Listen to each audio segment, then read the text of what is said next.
start, I just want to thank you everybody who subscribed. It really made my day when I saw the 100. So last year we set up our goals and wishes for this year. We made a review and we set up everything to start this year right. We also already planned for our January with our January monthly and weeklies, Asian themed. And as I promised you in the last video, this one is all about lists.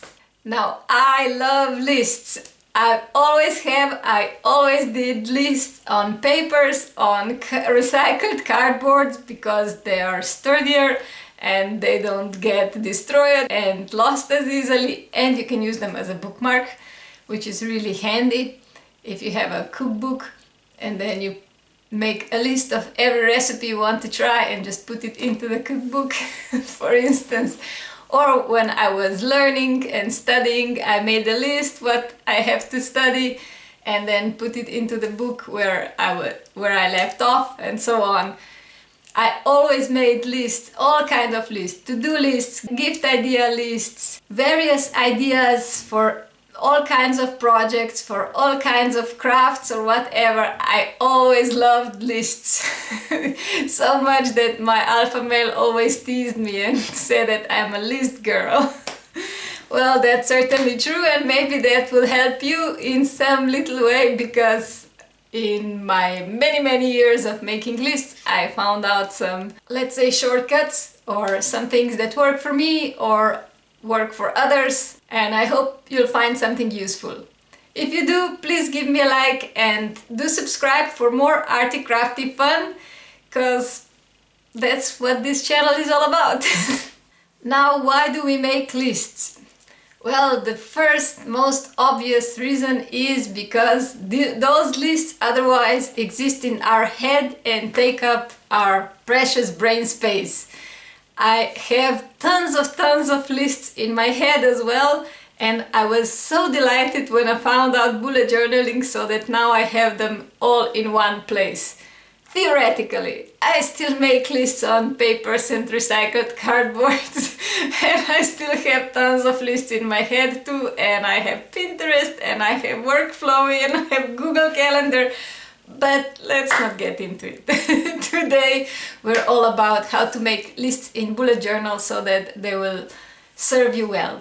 Now, my first bullet journal was actually accidental. It was this little thingy, and I got this small notebook for the birth of my first child, and I put everything involving her into this notebook. When she got her first tooth, all the questions I had for the doctor, all the doctor's appointments, all the vaccinations, everything. I just put it in.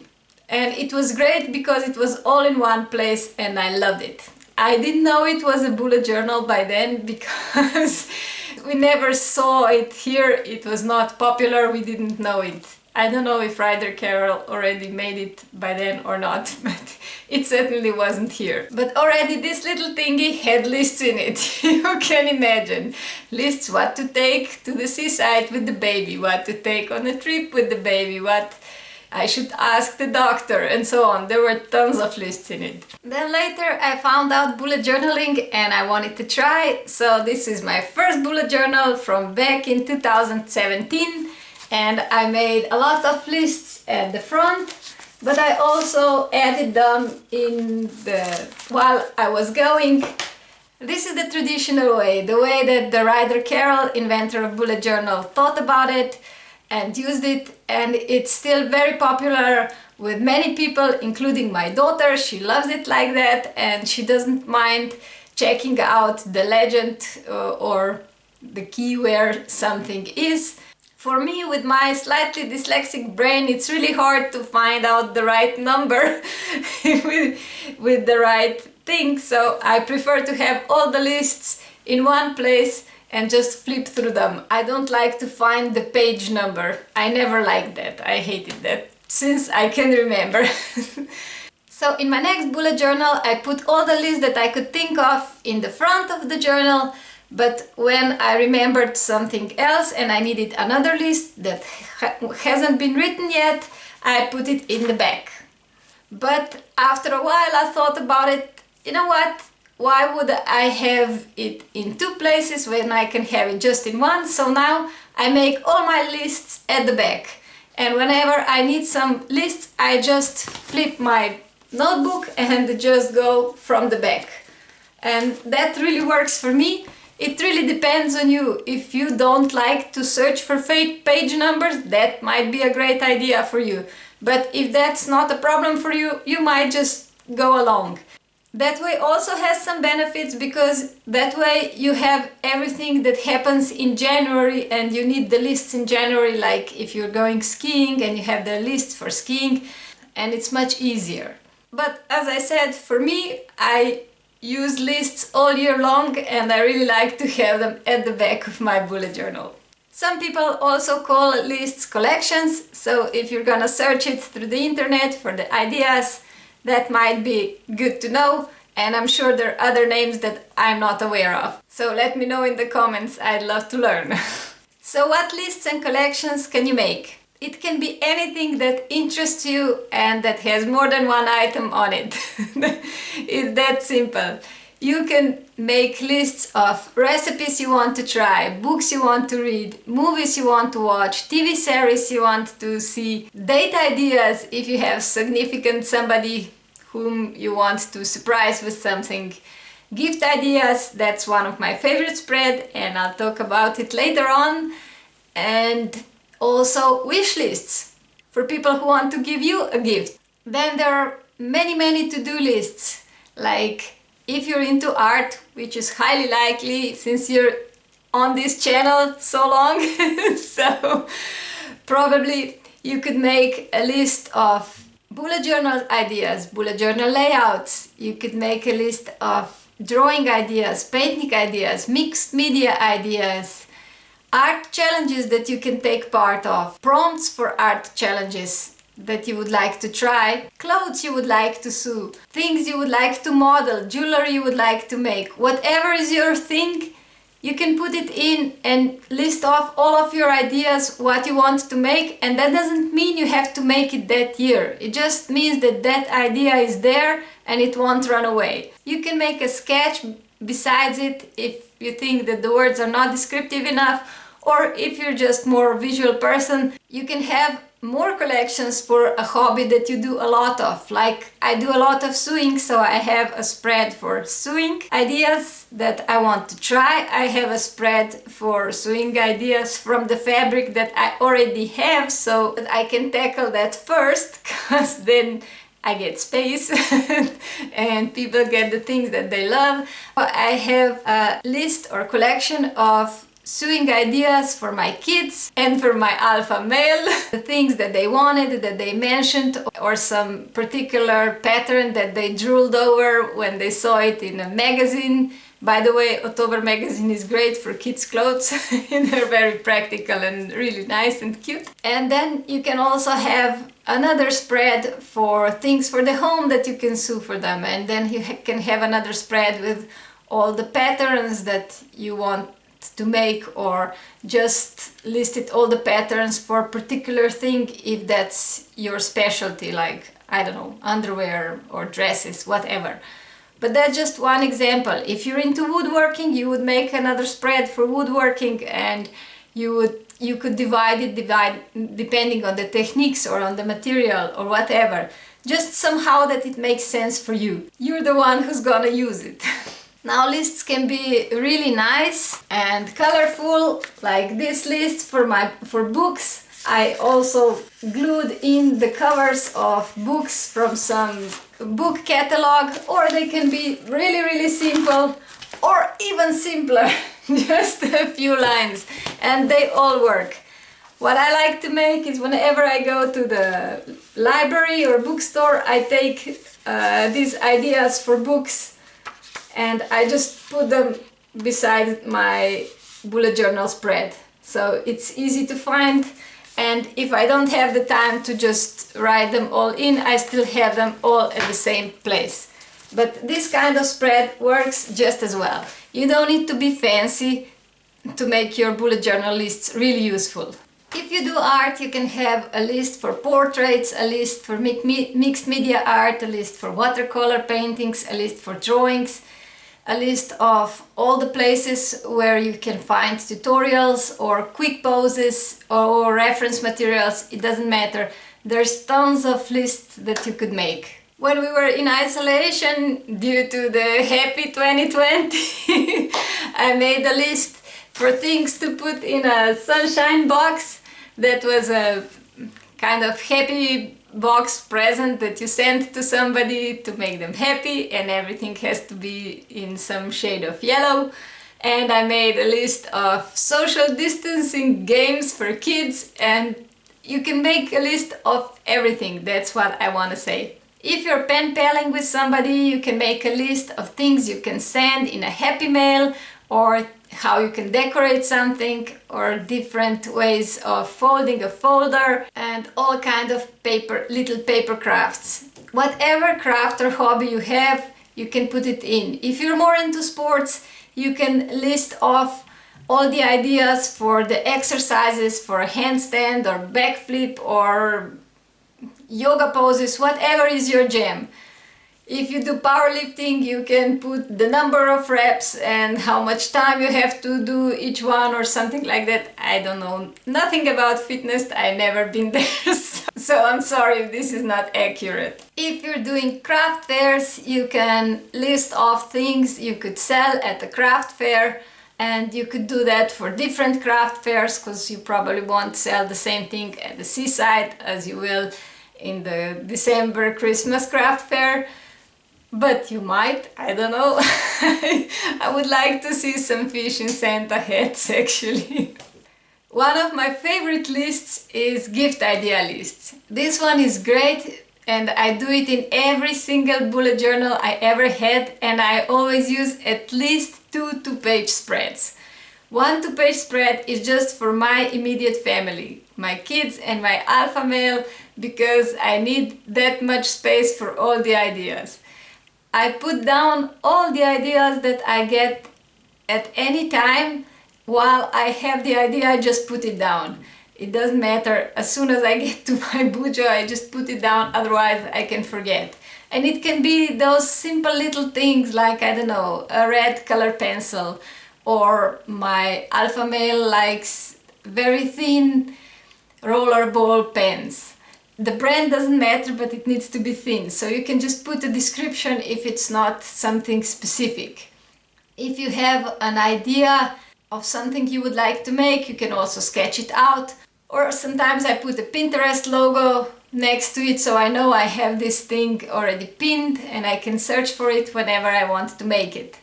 If you have one big list of gift ideas, a good idea would be to color code it so that you know which idea is for which family member. I like to color code the ideas I have in my sewing list because I want to be fair and I want to make approximately the same amount of things for each child. You know, those are the perks of being multiple mama. It's nice to, you know, at least try to be fair. Kids really appreciate it, I think. And for moms of multiple kids, I have another idea.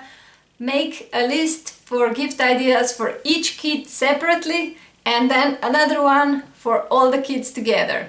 And you can put on that list the things that they would get together, because they're something that they would all use, like a certain game or maybe a sports requisite that they will use together. And also for the things that everybody would love, but so you don't have to write it 3 times or 6 times. I don't know how many kids you have. But like, for instance, all of my kids like small pencil cases, so I put it there. But once one of them gets it, I will put it just into the categories of the other kids who haven't got it yet. If you have your list set up, you can write down ideas as you go. When you're on the phone with a friend and she mentions something, you can just put it down. when you're in the store with your child and you see them looking at something very attentively, you can just write it down. When you hear your alpha male, how he's annoyed because some tool of his isn't working right, you can just write it down. And that way you can give people the things that they would really benefit from, that they would really need, and usually they're really happy because you thought of something that they really liked or needed. And on a flip side of gift lists, make another list for wish list. People often ask us, what do we want to get for birthdays or for any kind of big celebration that we have? And usually middle-aged people always say, oh, nothing, I have already everything. But then when the year progresses, there's always things that we would like to get, that are small little things that we just like, but maybe we didn't go to the certain store, or maybe we just ran out of that something. It doesn't matter. Just write it down, and when people ask, you can tell them, oh, this would really make me happy. It will be easier for them because they will know exactly what to look for, and you will get something that you really like, and that will make them happy as well. So it's a win-win situation. I always put down all kinds of stuff, from the smallest things to bigger things. That way you always have something to answer, and it doesn't need to be something big. Another idea that I first did this year, and I already tried it in Sketched and it worked beautifully, was this home spread. And as you can see, I have every room in our flat. At the top are my kids' room, and then our bedroom and our workroom and my studio and so on, and also the garden. I also have a little section what to take to the seaside, because that's always useful. And I love this spread. I tried it out first and I saw that it works great, but I wanted to show you before I scribble everything in, because you might prefer it like this, before it's all full and black from all of the ideas that we have to make and try. Because I always had too many projects and always had too many ideas what to do. I blame it on the Arty Fairy. You can also have a list of telephone numbers in case your telephone goes dead, or in case somebody else in your household would need a telephone number that you usually carry in your phone. That happens to us a lot, so I found out it's really practical that I have everything in my bullet journal, and other family members can also look at it. Of course, there are shopping lists, and the easiest thing is to put everything from one store into one category, but it's also very nice if you put the stores that are close together in one area and the stores that are somewhere else in other area. So that way, when you're in some shopping center, for example, you can do all at once. At least if you're like us and don't really enjoy going shopping. Here in our family, nobody likes shopping a lot, so we just try to minimize the time we spend at the store. So I hope this gave you some ideas what you could include in your bullet journal, what kind of lists there are, and just to get you thinking what you could benefit from. Because the point of this thing is to get all of the things out of your head and onto the paper, so you don't have to think about it anymore. Of course, there are many other systems, and some are more appropriate for one thing and others are more appropriate for other things. It's not that I put everything just in bullet journal, but for some things this paper thingy is really practical. So I encourage you to give it a try and just try it out. Try it with some lists. You might like some, you might not like others. It depends on what you love to do the most. So start with those lists. If you don't like to give gifts, maybe the gift ideas are not for you. Or maybe they are, because that will take away the stress of finding the perfect gift for the person you love. So like always, there's not one wrong and right answer, well, except that you subscribe. That's the right answer. And of course, thank you for 100 subscribers. I'm so happy to have a little community of people who like the same things that I do, and I really want to help everybody get on with it because it's really fun and it makes life so much nicer. Thank you so much for the trust, and I will try to make it worth to you. Next week, see you with some tips for nature journaling in the winter. See you, bye bye!